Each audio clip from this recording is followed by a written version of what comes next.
Texas A&M thumps Missouri 38-17. Texas A&M, guys, starts 9-0. They're one of the 3 remaining undefeated teams in the country. It's their first time since 1992 to start 9-0. It's their first 6-0 start to conference play since 1998. And this was a game of 2 halves where first half it was a 14-0 shutout pitched by Texas A&M. Matt Zoller's true freshman quarterback, first start in like 2 years. I believe he broke his ankle in high school, so he missed most of that campaign as well. He was really thrust into the furnace this afternoon. There was no doubt about it. That was not an advantageous spot. But you listen to Eli Drinkwitz talk in the post-game press conference, and I mean, first of all, the man looked defeated, completely despondent by the way that Elko whipped him for 4 straight quarters defensively. And outside of a couple of big runs that the Aggies allowed, we know that's kind of a bugaboo of theirs this season, Missouri had no rhythm offensively. The defense folded late in the second half as A&M started to bring out some wrinkles, started to get some motion. They went east-west around that ferocious pass rush. And now you're sitting here with the Texas A&M team that's undefeated. They look complete on both sides of the ball. They can pass it. They can run it. Marcel Reed, hey, he can win it by being a quarterback. Shout out Jalen Catalon for that bulletin board material this week. He straight up beat Missouri from the pocket today. And that was what Missouri said, hey, if we force him to throw from between the tackles, we're going to win. And they didn't even come close to doing that. Their best pass rushers did not get a sack today. It was just a complete performance once again from Texas A&M. So, guys, I have some numbers. I have some stats, but I'll kick it to you guys first. What were you most impressed with by Texas A&M, and where are you starting to see them build a case to be the number 1 team in the country? Because I think it's right there. I have trouble getting them past Ohio State in my mind, because I think Ohio State, when you talk about just the eye test and how the joyless murder ball that they tend to play with, right? I think A&M plays with their food a little bit too much for my liking. That might just be me watching them too closely, though. I'd love to hear what more national people or more neutral people have to say about that. But today in particular, this was a game where Mizzou did a great job of shutting down A&M's bread and butter in the first half, right? A&M could not run the football very well in the first half. You're looking there, you're sitting there, it's almost halftime, it's only 7-0. And then bang, all it took was one big play from the defense, getting a takeaway, taking it back inside the 5. It's 14-0 at halftime. And then things felt like they were kind of rolling for A&M. There's still something there, that you see with the holes, like the run bus. I think they just are what they are at this point. I know Elko just would love to get that fixed, but it feels like every game there's going to be a couple of big run busts. Just kind of is what it is at this point. But what I love about the A&M defense is they don't let you piece a bunch of drives together.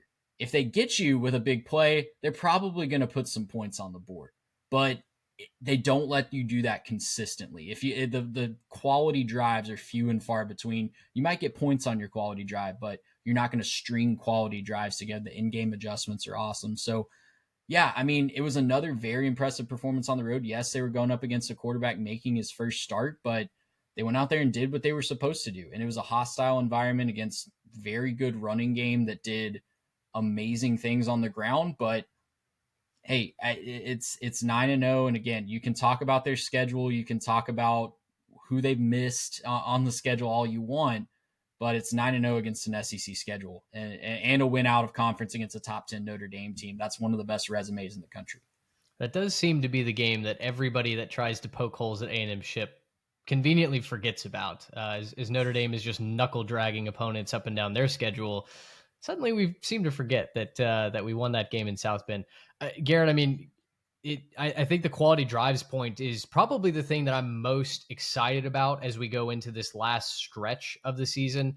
I think the broadcast pointed out that if you get into the red zone, statistically, you're probably going to score a touchdown against A&M, although anecdotally, it's actually felt like the opposite to me. It's felt like our defense, especially in games like against Arkansas, against Auburn, like even if you got into the red zone, it felt like we were forcing a field goal attempt, LSU as well. So maybe the numbers don't bear that out, but your thoughts on that. I'd say it's probably, again, it's a lower percentage of drives that end up there anyways. And so, yeah, the ones that get down there, probably something's going wrong, right? That's the point. So, look, I think this A&M team looked very impressive. I think the fact of the matter is yes, you can look back at the Notre Dame win, and that was a big win, right? They wanted, slight. And, I know that there's a lot of people that wanted to say, well, if you could just hold the snap for the extra point, then maybe, and that's all in the ifs, ands, buts, and candies and nuts and all that stuff. I'm not interested, right? But for me, it's outside of that, and the Arkansas game is always close. It's margin of victory, right? It's the fact that as you watch through these A&M games, as the clock winds down in the fourth quarter, you're not really all that stressed in most of these games this year. A lot of these have been not particularly close. The game today was not particularly close against a very good Missouri team with a very good defense, a great defensive line, fantastic pass rushers. They got to A&M a lot in the first half, right? I think we wrote it down.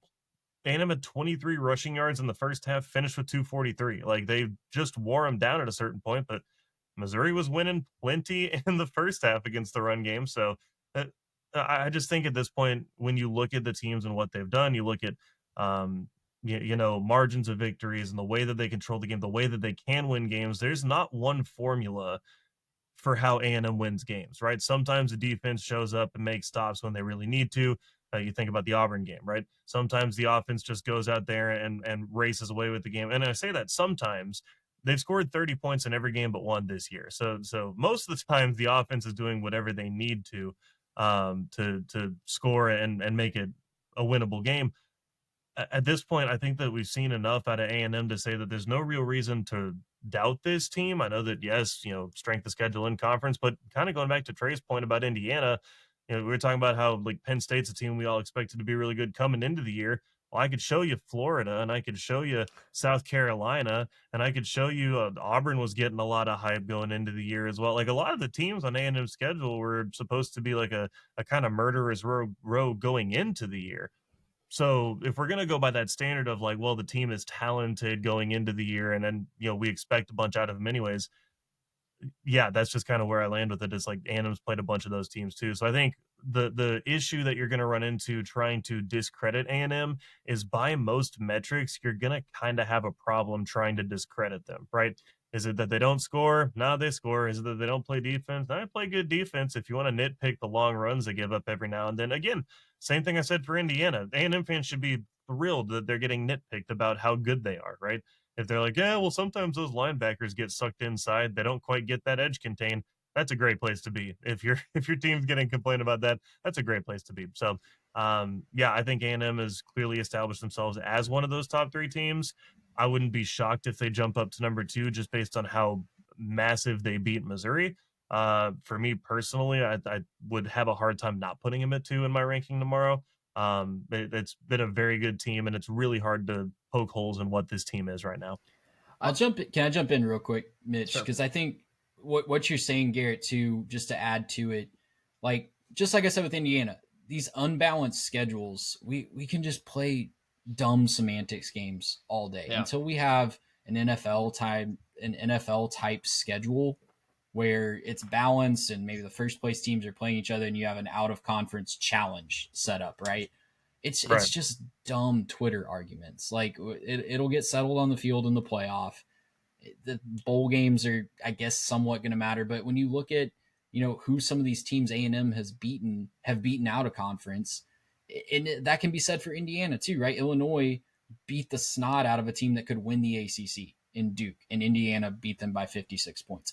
A&M handled Mississippi State, who beat Arizona State, who, when their quarterback is healthy, could compete for the Big 12 title and is the reigning Big 12 champion. So, yeah, we can look at what they're doing in conference but these are teams that have the talent to knock anybody off on any given night, right? Especially when you're playing them on the road. And maybe luck just hasn't gone their way this year, but if we had, if the ball bounces a couple more ways, we're not talking about Indiana beating an 0-6 Penn State team. We're talking about them beating a team that beat Oregon, or a team that is still, if the ball bounces their way a little bit better at UCLA, they still have their coach and they're competing for something, right?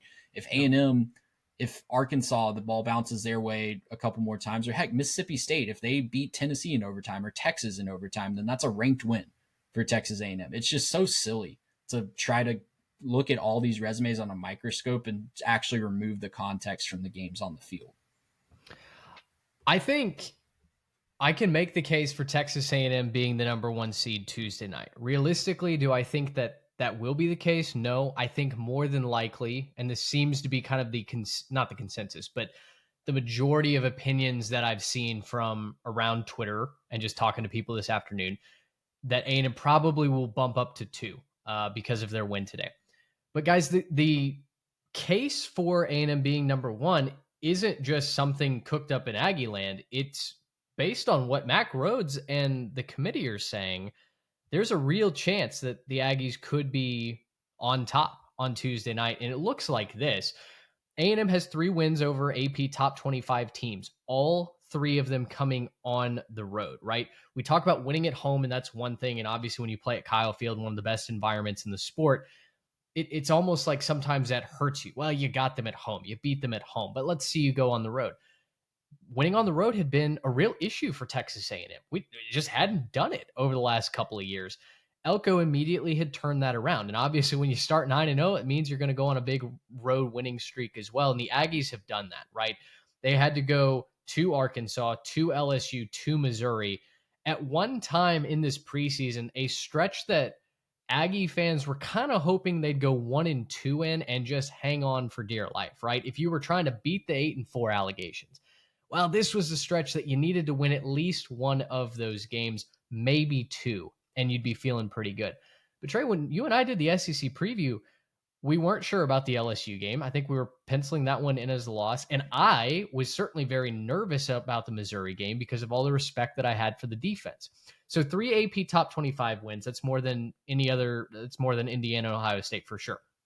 They also have the number 1 strength of record compiled and a much higher strength of schedule than Ohio State and Indiana. Both of them, I think, are like in the 50s and 60s. I think Texas A&M is maybe 16th, something like that. And so when you're comparing these 3 teams with each other, and we're talking about the metrics off the field that support the on-field product, well, the committee has said that they wiped the slate clean on a week-to-week basis. Ohio State beat a hapless Purdue team that I think is 0-7 in conference now, and Indiana needed a last-second touchdown to beat and now 0-6 big Penn State team in conference. So Texas A&M has all of these metrics going for them. They can score 40 points on the road. Their defense can pitch shutouts and halves. I think if you wipe the slate clean and just do a blind resume test, I think there's a lot of metrics that point towards Texas A&M being the number 1 team. Now, I think that's a fantastic direction for this program to be. It's fun to even be having these conversations. I know this will end up being a YouTube video, so Garrett, the end point can be pretty much after this. I'll actually say that I'm rooting for them not to be the top team. I don't think it does anybody any good to be ranked number 1 right now until you actually get into the playoff and then, tell me if those seedings actually benefit the number 1 team or not. But I kind of like the way that A&M is just keeping their head down. They're playing joyless murder ball.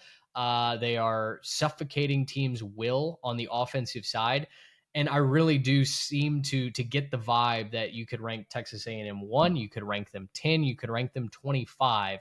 Doesn't matter what their ranking is going in to any given week. They have focused on the opponent at hand. And again, going back to what Drink said in his postgame press conference, he was despondent. He literally ended his press conference by saying, like, Texas A&M got us today. Elko and the blitzes that he dialed up had us in the hurt locker. And that, I think, is something that is exciting and obviously something we haven't been able to say about this program in quite some time. And I want to jump in on that just to kind of put another little bow on it, man. Like, you were just saying this, but I want to emphasize a little bit more. It does not matter where they're ranked. So, like, if they're ranked 1, I don't think it matters to the team. A lot of teams that goes to their head, but we have seen this Aggie team kind of, for the first time that I can remember, not care about the hype, not care about the outside noise, not care about the press clippings and all that stuff. And it doesn't seem to affect them week to week. They just kind of keep their business about them and they go. And so for me, there was a question in the chat, and I'll even kind of bring this up a little bit. Why would you even want to be number 1? Well, because you get the better seating, right? Because you get the easier path through the playoff if that's the case, right? And that's what I want to kind of emphasize. Like, you want to be in that spot. The big thing that I know that we didn't do a show specifically about, the playoff and the first rankings. We were considering doing that stream. We probably will this week, so tune in for that one. But we could have talked about one of the things I wanted to bring up is the idea that they had the first two teams as Big Ten teams, the second two as SEC teams. That doesn't leave a lot of space for the SEC to make that jump to number one, no matter how the rest of the season goes. But if they set themselves up, on this new ranking, if they did enough to get themselves to two, well, now you can start to have that conversation about an SEC team finding their way up to number one, depending on the end of the season. And so that's really the big thing with the optics now. You don't care so much about what it means for the team right now, because being ranked number one doesn't mean anything right now. But what it could mean is that come time for the playoff, if they, aren't really just wiping the slate clean, and, I'll press X to doubt on that one, then that's a situation that we have to look at there and say, like, hey, if they're not going to be wiping the slate clean, how do you position yourself in the eyes of the committee to eventually, maybe earn your way up to number one? Last thing, as we put a bow on the win in Como, Missouri has now lost 13 straight against top 10 opponents. They're 0-12 against top 10 teams since joining the SEC. I don't believe Drink has does he have a head-to-head ranked win in his time in Como? If he does, it's maybe one, but he got a question about it. He beat Ohio State in the Cotton Bowl a couple years ago. He did, yeah. I don't know. Maybe it's in conference. Then he doesn't have a ranked versus ranked win in conference. I don't know what it is. I did some math last year lead up to the A&M Mizzou game, and the records on the road and against ranked teams were not pretty. Yeah. So the one kind of question I think hanging over that Missouri program, good program. He's obviously done a great job, but Missouri now eliminated from the playoff, and we'll see where they go from here.